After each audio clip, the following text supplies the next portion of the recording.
come out onto a beach.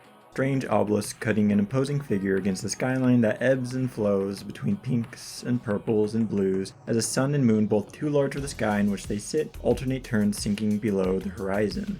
Despite this perceived passage of time, days do not pass. Time has become wonky here on the final day of Island Sequence 24. Something is afoot in paradise, and it's up to you as the delightfully named detective Lady Lovedyes, or LD for short, to suss out just who or what has committed multiple murders most foul. Or not. As the investigation is in your hands, you are free to stop at any time and begin the trial. From the outset, there is a very obvious culprit the game points you towards, and should you choose, you can lay the blame on them and make your way onto the next island, the so-called Perfect 25, with all the other members of the syndicate in tow. Or you can stay, watching the not days pass as more and more comes to light, conspiracies, lies, betrayals, plots years in the making. Reasonings for those involved vary, some you might even sympathize with, and it's up to you to determine just who deserves to have LD's gun pointed their way. What do you feel would be an accurate execution of justice here in Paradise? And so begins Paradise Killer, a funky little vaporwave murder mystery fever dream brought to us by the folks over at Kaizen Gameworks and filled with possessed fish who desire knowledge of the island's inhabitants, lovely little bastard demons who are quite fond of exploding at the end of conversations, and the goodest girl in any game I've played in quite some time. It's a strange feeling sinking into a game you didn't know you would love, a surprising feeling sorting through an experience you thought you had a beat on.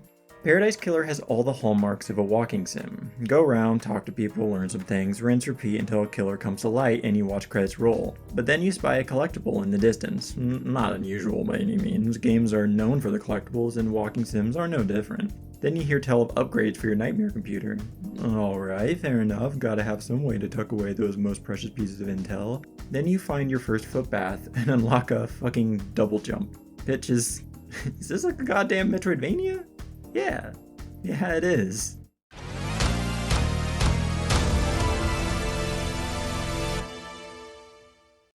This realization didn't hit me all at once. It was only hours into the experience after I'd been double jumping, air dashing, and hacking my way all across Paradise that I realized why this loop was clicking so hard. I've always loved Metroidvanias ever since I played Metroid Zero Mission more times than I can count back on my GBA, but I've fallen out a bit in recent years. A day rarely goes by without a new Metroidvania being announced, but they're all kind of cut from the same sprite sheet. 2D pixel arty retro affairs harkening back to the days of the SNES and PS1 when the likes of Super and Symphony reigned supreme, and I don't know, that's just not really my bag, with the odd exception here or there. Even modern entries in those series aren't really doing it for me. Instead, I've been going more for the 3D takes, those titles that rarely get the Metroidvania moniker because the association with 2D is so ingrained that most onlookers default to the utterly ill-defined action-adventure label whenever the genre goes dimension hopping. Modern Resident Evils and a good deal of the classic iterations fall into this camp for me. Which brings us back to Paradise Killer. It's atypical as far as Metroidvanias go, no real labyrinthine level structure, though there is backtracking and shortcuts. It's the story focus, however, that is its most transgressive aspect in terms of its approach to the established formula. Metroidvanias aren't typically known for their stories. Not that there aren't good ones out there, but the genre is defined by its adherence to several notable gameplay staples for a reason. Backtracking, upgrades that unlock new areas of an ever-expanding map, and if you're going for the Castlevania vibes, then possibly a leveling or gear system. You come for the loop and anything else on top of that is just a bit of spice. What Paradise Killer does is it weaves narrative into this loop.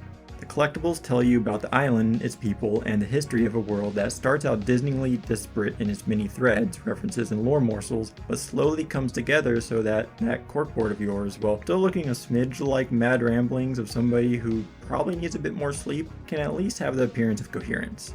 And the nightmare computer upgrades used to get you into all those hidden spots around the island are purely there to facilitate gathering more information for your investigation. Where the collectibles cover the past, the computer doles out the goods on the present, the syndicate and their myriad motivations, relationships, and moods therein.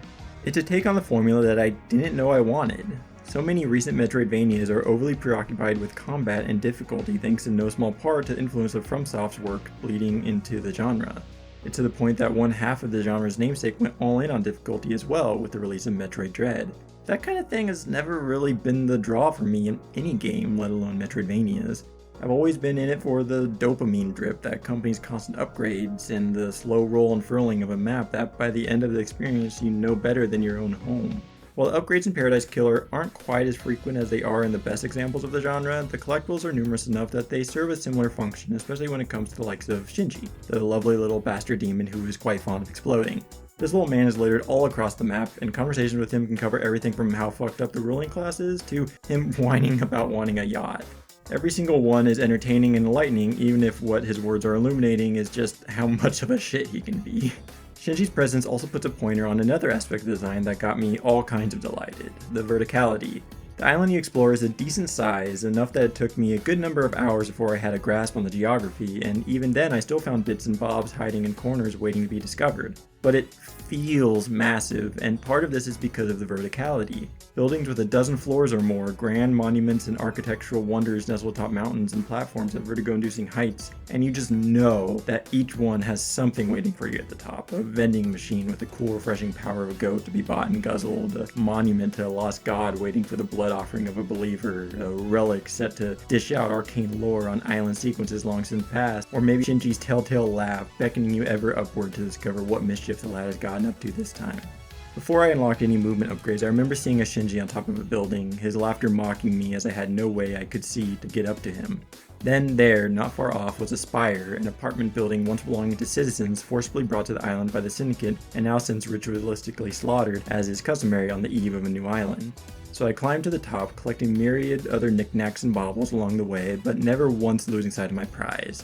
As I made it to the top, I readied, ran, leapt into the air, and promptly whiffed it, sinking to the empty streets below. There was no fall damage, so despite LD's grunts upon impact, she was fine, and I was ready to try again. And I did. Several times. The total number isn't important, but what is that eventually I made it there, whooping and hollering all the way. You will note that had I waited a couple hours, those movement upgrades would have trivialized the whole ordeal, but that's kind of the point. The best Metroidvanias encourage using your resources to explore and exploit. Sure, maybe the space jump will make it easier to get to that ledge in the corner of the room, but why wait when you can get the timing down on the bomb jump instead and snag that upgrade early? Same goes here, and it's the way level design combines with movement and just a bit of stubbornness to make the traversal in Paradise Killer so damn satisfying to get down. And then when you finally do come across those movement upgrades, you feel like a god zipping and zooming around the island on your way to the next hangout sesh. Oh yeah, I should probably mention those. If the trial wasn't enough to tip you off, there's a fair bit of Danganronpa DNA thrown into the eldritch amalgamation of genres and influences that make up Paradise Killer. Other characters litter the island, and in addition to confronting them about the case, questioning motives, and movements on the night of the murder, you can also spend time with them. These hangout sessions give you a chance to glean a bit more info about their lies, loves, and desires, and even open up other avenues of questioning later down the line. Part of me wants to go all in on these, about how I could listen to Sam Daybreak talk whiskey for hours on end and never tire of it, or how Dr. Doom Jazz somehow strikes just the right balance of horny and charming so that my initial apprehension about his character melted away as quickly as it came on. Every character's got their quirks, pet peeves, backstory to make them relatable, if not entirely likable, except for maybe Yuri, who's just kind of a dick the whole way through. But I don't know, I kind of feel like I've said too much about them already. As I said at the top, what I got out of Paradise Killer wasn't what I expected. Every play session revealed something new and unusual and fascinating for me to glom onto and dissect as I tried to figure out just how the hell it all goes together. Who killed the council and why? Who are these gods they worship and where have they gone? What is the island sequence and who is the syndicate that runs it? My path through the game will in no way match yours. The ultimate conclusions are unlikely to line up. My favorite moments and characters may be mere footnotes on your journey. Paradise Killer provides one of the few open-ended experiences I felt actually makes good on what that label entails. So saying too much could easily rob others of that by directing their footfalls, encouraging them to mirror my own when each journey should be an individual undertaking, a beautifully unique mess of steps that leads who knows where, but ultimately gets you to where you need to go. At the end of Island Sequence 24, with any number of bodies lying in your wake, as a new beginning looms on Perfect 25, and a hope that through your actions, this new island will be better than the last.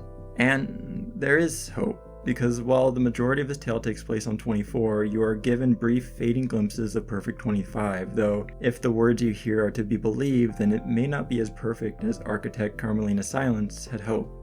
And then again, what is? No matter at whose feet blame for the council's murder falls, regardless of who LD decides deserves the righteous bullet of justice, there will always be problems, grievances, and gripes. Taking out a few poisoned souls at the top doesn't erase social disparity. Realizing that the system is fucked and you might be part of the problem doesn't mend the broken pieces into a better whole on its own.